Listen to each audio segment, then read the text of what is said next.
Hello and welcome. I am Lisa and this is my channel, Cross by Floss, where I chat about my love of cross stitch as well as life blabbings. Today is November 1st, 2020. I'm going to get that out of the way. And this is a special Flosstube video on my progress of Queen of Peace. So first thing, little housekeeping.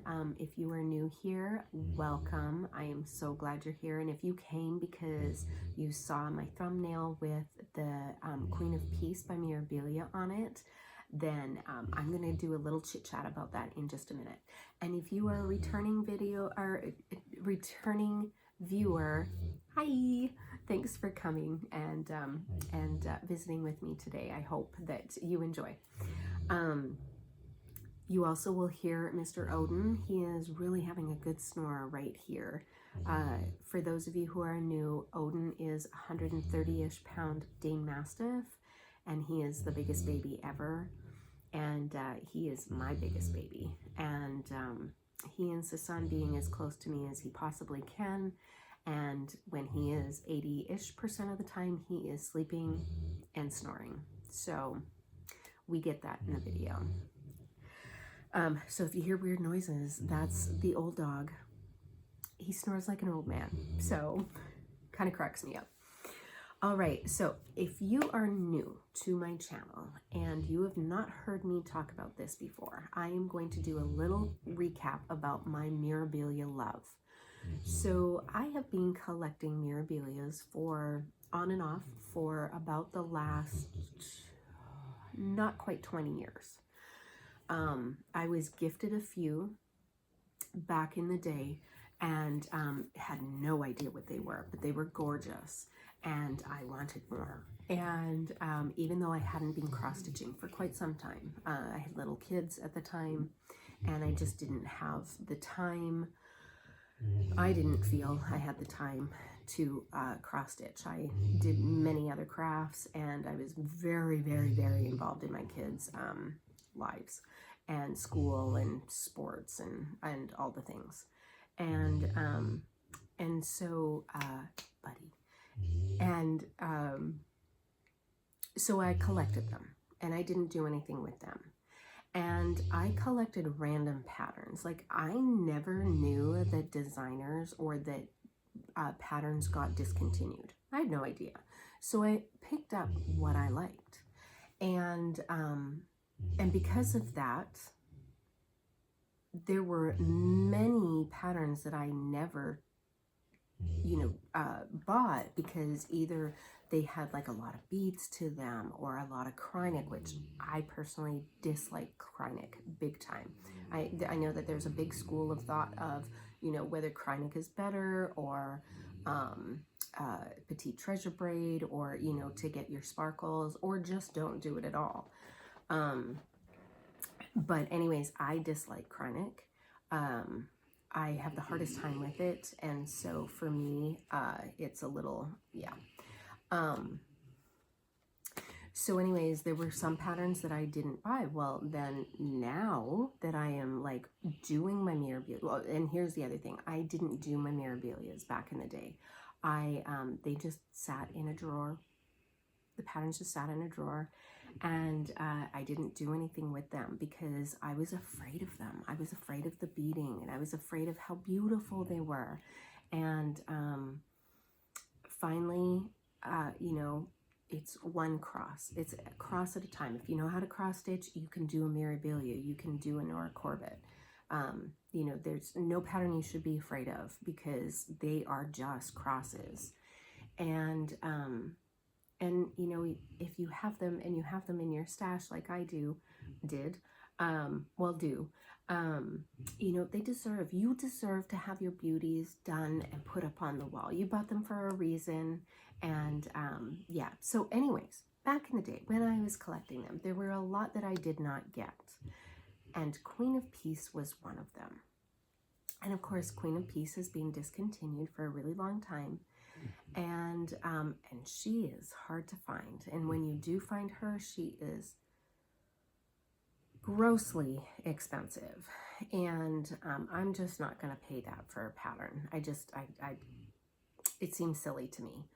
And then not only that, but the designer isn't getting any of that money, which really, like, I have some issues with that. Anyways,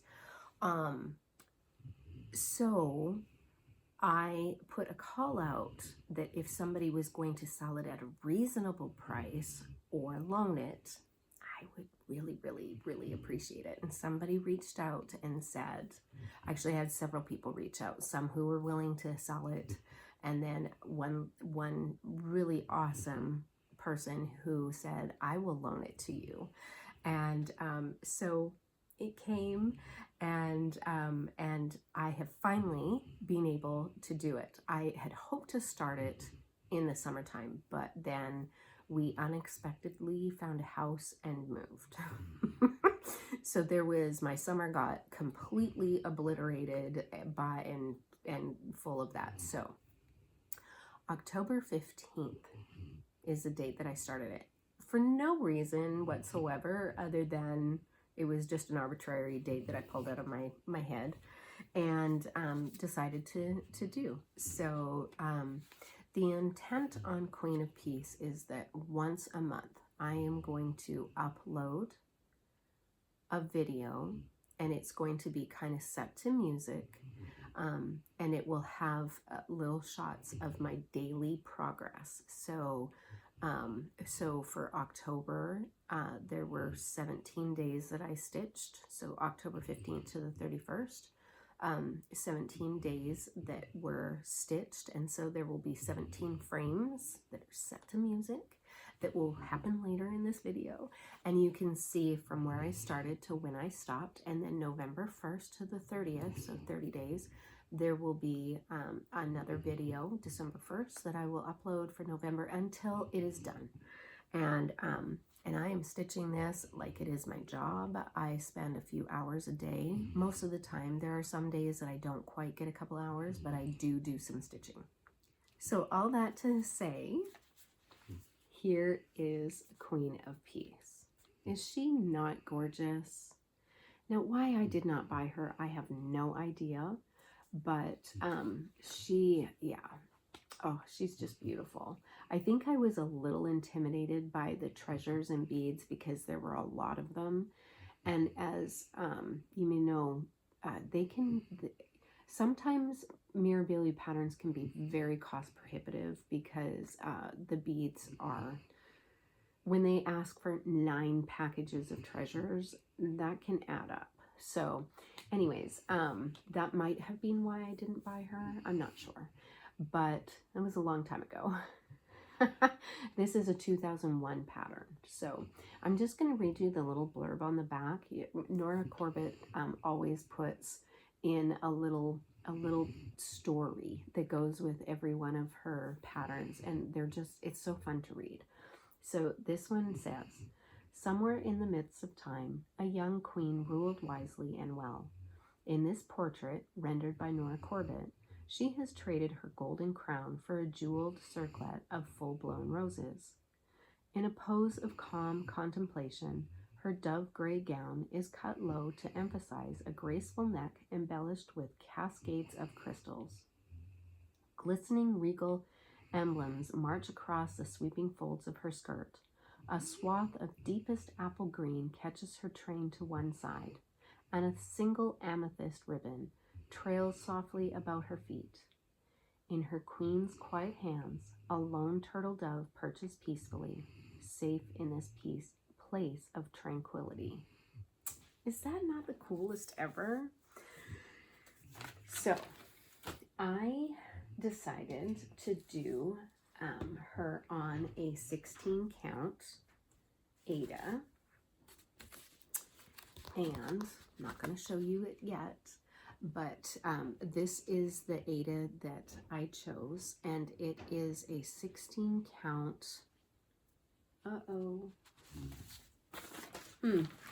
forgot what its name is. Sorry, guys. Let's see here. Oh, it's a 16 count Silver Mist Aida by Mystic Fabrics. And it was November 2021. And this actually was a piece that was gifted to me. So how fitting. Not only it was the pattern loaned to me, but then the piece of fabric was gifted to me. So I just thought that it's just so pretty. So these are the flosses. Now let me tell you about the flosses. I wanted to do something special, and you know that I use floss drops. You know, I always do floss drops, and I've been doing just craft ones, you know, with craft, they're like craft gift tags, and then I put a sticker on the front and make it all pretty, and then write the DMC number on the back, and then I can interchange those to my patterns as I need. But for this one, I felt like she just needed something special. So what I did was I found these Tim Holtz, they're like people that he has in a package, and I want to say that there's like 46 or something in a package, and they're people. And I just thought that that was the coolest thing ever. They're nice, sturdy, you know, cardboard. And I just thought, you know, for the Queen of Peace, you know, because she's a Queen of Peace, and over people, I don't know, it just fit. And then what I did was I had DMC numbers, you know, those ones that come in the package, and I just put them on the back, because when I'm done with her and I do either Lady of the Flag or one of my other ones, if I'm not going to use the color, then I'm just going to scrape the number off and then put the new number on, take the floss off and put it in my stash as needed in my bags, and put them on future floss drops. And I just thought that it was fun.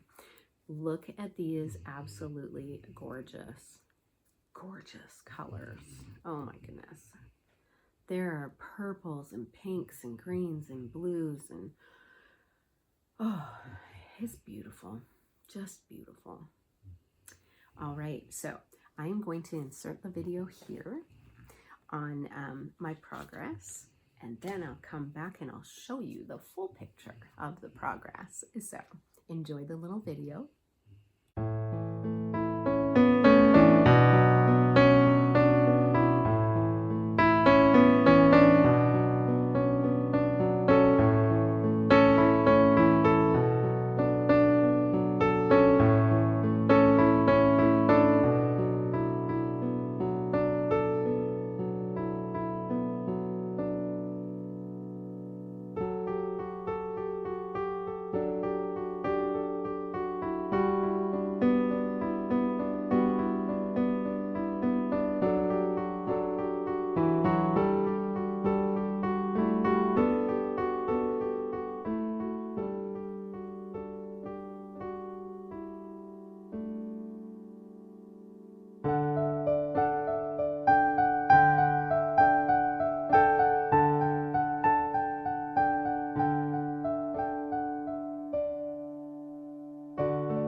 Okay, I hope you enjoyed. So that was 17 days worth of progress.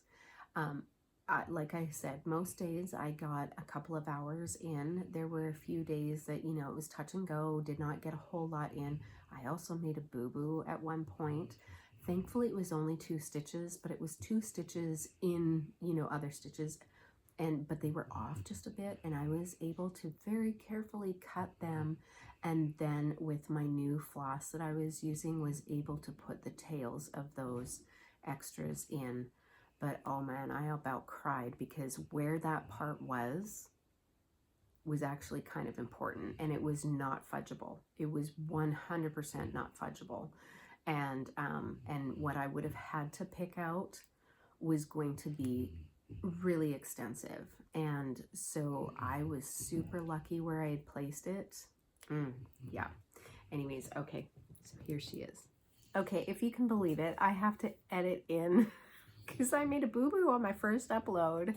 I did not realize that I showed the back of my project, which thank you to those of you who emailed me and messaged me and made a comment in the video that I showed my back, not my front.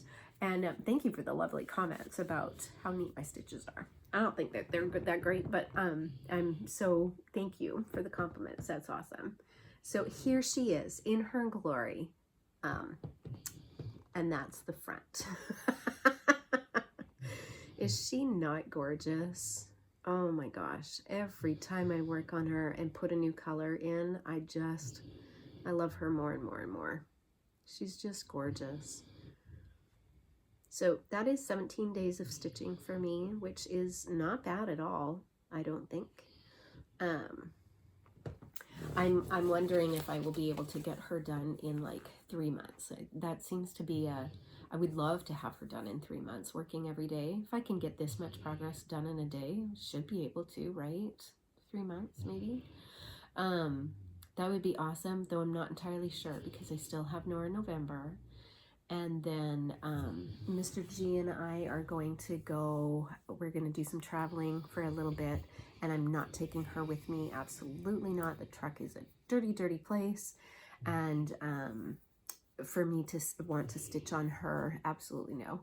And so I have some other things that I'm going to take that are a little bit more travelable, and yeah, so yeah, but maybe February, March time frame. Does that, yeah, maybe March. That would be so awesome. But here's another peeky at her. She's just so pretty. So I will be working on her every day for the next month, and then doing a upload at the end of that month. And I'm so excited to see the progress in a month from this. So, all right, I am going to splice this all in, and hopefully it all works out. And again, a big thank you. Thank you. In a month, December 1st, and get to see that progress. I'm so excited about it, you guys. I'm so excited about it.